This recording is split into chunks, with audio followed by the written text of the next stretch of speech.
তুই কি করছস? করছস কি তুই? আব্বা রতনের ছেলে এখন চাকরি করতেছে, সে সততার সহিত এখন কাজে নিয়োজিত আছে। আমিও তোমার সাথে কথা বলার জন্য নিয়োজিত আছি। তুই নিস নাম নাম তুই দিছিলাম না না না।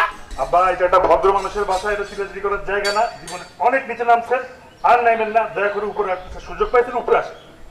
খারাপ খারাপ আমি আইতেছি, খারাপ খারাপ তুই। এই সুমনের রতন আসতেছে, মুরব্বী মানুষ, ঠিক আছে? সাবধানে সাবধানে, বয়স গেল। মোড়া বানাবে না, রাত্রিটা হয়ে যাবে না। তুমি ছোট থেকে ভাই, এই আব্বা আসসালামু আলাইকুম। আইসা চল, তুই কি করছস? আইসি আইসি আইসি, তুই আমারে ক তুই কি করছস? আব্বা দেখতেই পারতেছেন আমি কাজ করতেছি। বারে এক প্রশ্ন কেন করেন? হ্যাঁ, আপনি আমার একটা প্রশ্ন উত্তর দেন।